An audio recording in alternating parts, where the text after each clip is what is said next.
కేవలం 300 మందితో 8,000 మందిని అడ్డుకొని మృత్యువునే వాయిదా వేసిన బాజీ ప్రభు త్యాగానికి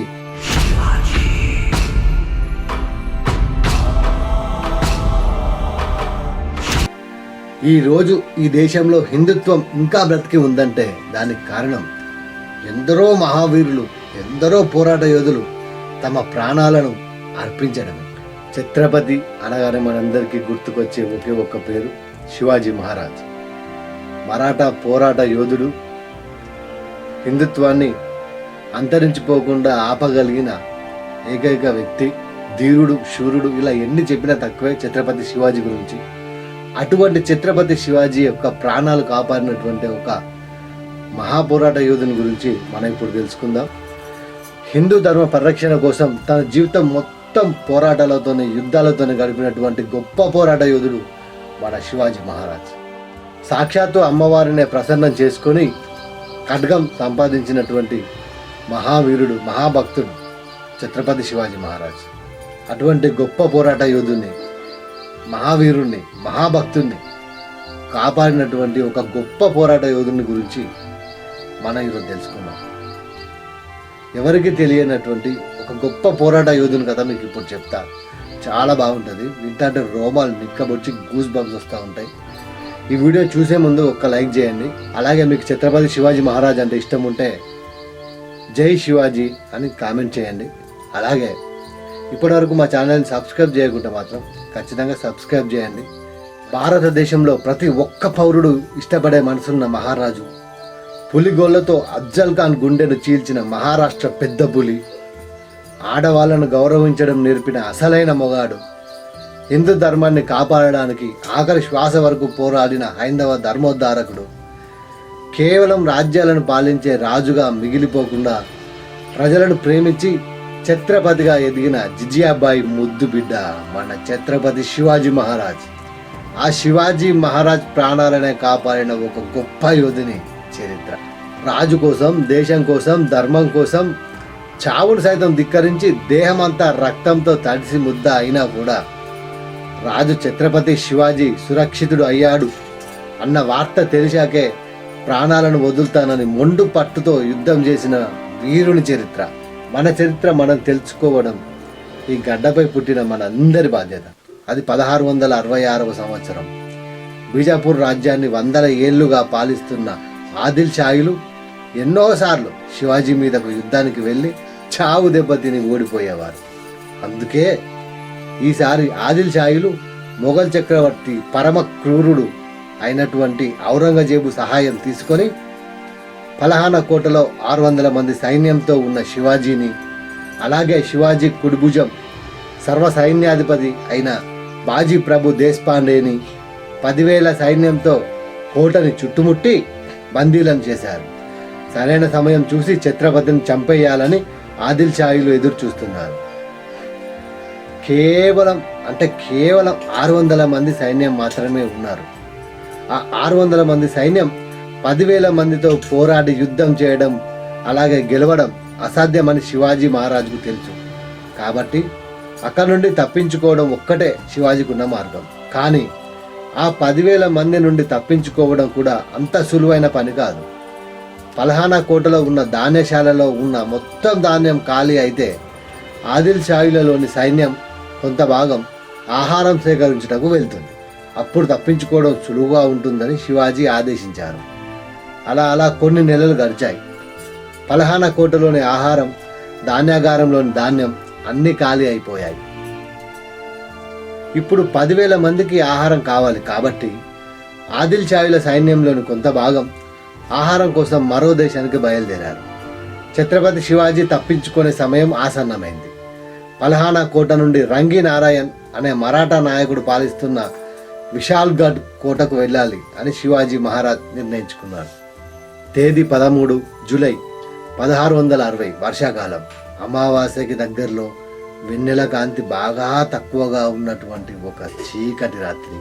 ఛత్రపతి శివాజీ బాజీ ప్రభులతో పాటు 600 మంది సైనికులు విశాల్గఢ్కు అడవి మార్గం గుండా ప్రయాణించడానికి సిద్ధంగా ఉన్నారు. సైన్యంలో శివాజీ మహారాజు పోలికలతో ఉండే శివకాశి అనే ఒక సైనికుడిని శివాజీ ధరించే దుస్తులు అలాగే నగలు తొడిగి అచ్చుగుద్దినట్లుగా శివాజీ మహారాజులాగా తయారు చేసి ఆదిల్ షాహీ సైన్యానికి కనబడే విధంగా 10 మంది సైనికులతో పంపించారు. ఛత్రపతి శివాజీ వేషంలో ఉన్న శివకాశిని చూసి శివాజీనే తప్పించుకుంటున్నాడు అనుకుని ఆదిల్ షాహీల సైన్యాధిపతి తన సైన్యం అంతటినీ పిలిపించాడు. ఇదే అతను చూసి ఆదిల్ షాహీల సైన్యం మొత్తం శివకాశి దగ్గరకు వెళ్ళినప్పుడు అడవి మార్గం గుండా అతి వేగంగా బయలుదేరారు శివాజీ మరియు అతని సైనికులు. వర్షాల తాకిడి అడవి గుండా ముళ్ళ కంపలు చెత్త చెదారం కొట్టుకొస్తూ ఉన్నాయి. నడిచే మార్గం అంతా బురద ముళ్ళ పొదలతో భయంకరంగా ఉంది. కానీ అక్కడ ఉన్న 600 మందికి ఒక్కటే లక్ష్యం, ఛత్రపతి శివాజీని విశాల్గఢ్కు చేర్చడం. ఆ 600 మందికి ఉన్న ధైర్యం కూడా ఒక్కడే, అతడే బాజీ ప్రభు దేశ్పాండే. బాజీ ఉన్నంత వరకు తమను ఎవరు ఏమీ చేయలేరు అనే నమ్మకంతో అడుగులు ముందుకు వేస్తున్నారు. ఆదిల్ షాహీల సైన్యాధిపతి పట్టుకున్నది శివాజీ మహారాజును కాదని, మారువేషంలో ఉన్న శివకాశి అని తెలుసుకోవడానికి ఎక్కువ సమయం పట్టలేదు. శివకాశిని అక్కడికక్కడే నరికి చంపి 8,000 మంది సైన్యాన్ని శివాజీ వెనుక తరుముకుంటూ వెళ్ళి శివాజీని బంధించి తీసుకురమ్మని ఆదేశించాడు. తెల్లవారే సమయానికి గోడ్కింగ్ అనే ఇరుకైన పర్వత ప్రాంతంలో విశ్రాంతి తీసుకుంటున్నటువంటి శివాజీ సైన్యం ఆదిల్ షాహీల సైన్యం సమీపిస్తుందని తెలుసుకొని ఆశ్చర్యపోతారు. ఆదిల్ షాహీల సైన్యానికి చిక్కకుండా వేగంగా విశాల్గఢ్కి చేరటం అసాధ్యం. ఎందుకంటే ఆ సమయంలో ఛత్రపతి శివాజీ సైన్యం వద్ద ఒక్క గుర్రం కూడా లేదు. కానీ సగం ఆదిల్ షాహీల సైన్యం వద్ద గుర్రాలు ఉన్నాయి. అక్కడే యుద్ధం చేసి ఆదిల్ షాహీల సైన్యాన్ని ఓడించడం జరగని పని. 8,000 మంది సైన్యంతో 600 మంది ఎంత భయంకరంగా పోరాడినా గెలవడం మాత్రం అసాధ్యం. ఇప్పుడు ఛత్రపతి సైన్యానికి ఉన్న ఒకే ఒక్క మార్గాన్ని బాజీ ప్రభు శివాజీ మహారాజ్కు వివరించారు. గోడ్కింగ్ చాలా ఇరుకైన ప్రాంతం. ఈ దారి గుండా సైన్యం ఒకేసారి ఎక్కువ మందితో దాటలేదు. సైన్యంలో సగం మందిని అంటే సరిగ్గా 300 మందితో నేను గోడ్కింగ్కు అడ్డుగా నిలబడి ఆదిల్ షాహీల సైన్యంతో పోరాడతాను. ఒకేసారి ఎక్కువ మంది సైనికులు ఈ దారి గుండా రాలేరు కాబట్టి తక్కువలో తక్కువ 2-3 గంటల వరకు నేను ఆదిల్ షాహీలను ఆపగలను. ఈ సమయంలో మిగిలిన 300 మంది సైన్యం తమ ప్రాణాలతో ఛత్రపతిని కాపాడుకుంటూ విశాల్గఢ్కు చేర్చండి. శివాజీ మహారాజ్ విశాల్గఢ్ కోటకు చేరగానే అక్కడున్న ఫిరంగుల్ని 5 సార్లు పేల్చండి. ఫిరంగుల శబ్దం మహారాజు సురక్షితంగా విశాల్గఢ్కు చేరారు అని నాకు సంకేతం అని పథకం మొత్తాన్ని వివరించాడు. మరో దారి లేక అందరూ ఈ పథకాన్ని ఒప్పుకున్నారు. 300 మంది సైన్యంతో శివాజీ మహారాజ్ విశాల్గఢ్కు బయలుదేరాడు. మిగిలిన 300 మంది సైన్యంతో బాజీ ప్రభువు యుద్ధానికి సిద్ధంగా నిలబడ్డాడు. ఆదిల్ షాహీల సైన్యం గోడ్కింగ్కు చేరుకుంది. యుద్ధం మొదలైంది. అరటి చెట్లను నరికినంత సులువుగా ఆదిల్ షాహీలను నరికేస్తున్నారు బాజీ ప్రభు మరియు అతని సైన్యం. ఇరుకైన కొండ ప్రాంతం అవడంతో శివాజీ మహారాజ్కు తప్పించుకోవడానికి ఎక్కువ సమయం దొరికినా అవతల వైపు ఉన్నది 8,000 మంది సైన్యం. 300 మంది బాజీ ప్రభు సైన్యం ఒక్క నిమిషం కూడా కత్తి తిప్పడం ఆపడం లేదు. సమయం గడిచే కొద్దీ బాజీ ప్రభు సైన్యం తరిగిపోతుంది. కానీ బాజీ ప్రభు వైపు ఒక్క సైనికుడు చనిపోతే ఆదిల్ షాహీల వైపు 20 నుండి 30 మంది చనిపోతున్నారు. సుమారు 4 గంటలు గడిచేసరికి 8,000 మంది ఆదిల్ షాహీల సైన్యంలో 5,000 మంది మరణించారు. కానీ బాజీ ప్రభు సైన్యంలో దాదాపు అందరూ మరణించారు. బాజీ ప్రభుతో పాటు అతి కొద్ది మంది మాత్రమే మిగిలారు.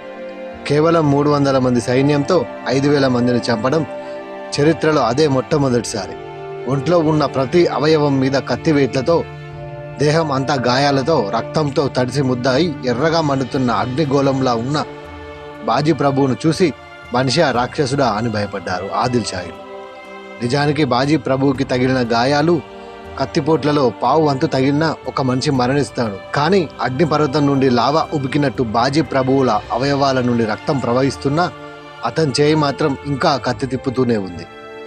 తన రాజు ఛత్రపతి శివాజీ మహారాజ్ విశాల్గఢ్కు చేరే వరకు తన ప్రాణాలు వదిలే సమస్య లేదని ఒక చేతితో మృత్యువుని ఆపుతూ మరో చేతితో యుద్ధం చేస్తున్నాడు బాజీ ప్రభు దేశ్పాండే. చావుని పూర్తిగా ధిక్కరించి ఊపిరికి ఊపిరి పోగు చేసుకొని యుద్ధం చేస్తూనే ఉన్న బాజీ ప్రభు చెవులు యుద్ధం మొదలైన 4 గంటల తరువాత ఫిరంగి పేలుడు శబ్దాలు విన్నాయి. నా రాజుని కాపాడుకున్నాను అనే చిరునవ్వు పెదాల మీదకి వచ్చేలోపే, నా దేశ ప్రజలను కాపాడుకున్నాను అనే గర్వం కళ్ళల్లోకి వచ్చేలోపే అతని చెయ్యి కత్తిని వదిలేసింది. కాళ్ళు నీళ్లకు ఒరిగాయి. కళ్ళు ఆకాశాన్ని చూస్తూ ప్రాణం శరీరాన్ని వదిలింది. చరిత్ర కని విని ఎరగని యుద్ధం చేసి కేవలం 300 మందితో 8,000 మందిని అడ్డుకొని మృత్యువునే వాయిదా వేసిన బాజీ ప్రభు త్యాగానికి ఛత్రపతి శివాజీ మహారాజ్ కన్నీటి నివాళి అర్పించి గోడ్ కింగ్ ప్రదేశాన్ని పావన్ కింగ్ అంటే పరమ పవిత్రమైన ప్రదేశం అని ప్రకటించాడు. ఆ తరువాత బాజీ ప్రభువుల పిల్లలను తన సొంత పిల్లలుగా పెంచి పోషించాడు ఛత్రపతి శివాజీ. ఈరోజు ఈ దేశంలో హిందుత్వం ఇంకా బ్రతికి ఉందంటే దానికి కారణం ఎందరో మహావీరులు, ఎందరో పోరాట యోధులు తమ ప్రాణాలను అర్పించడమే. జై భవానీ, జై శివాజీ, జై హింద్. ఈ వీడియో చివరి వరకు చూసినందుకు అందరికీ ధన్యవాదాలు. ఈ వీడియో ఎలా ఉందో కామెంట్ చేయండి. ఇప్పటివరకు మా ఛానల్ని సబ్స్క్రైబ్ చేయకుంటే మాత్రం సబ్స్క్రైబ్ చేయండి. ఈ నాలెడ్జ్ కనుక మీకు వర్త్ అనిపిస్తే అందరికీ షేర్ చేయండి.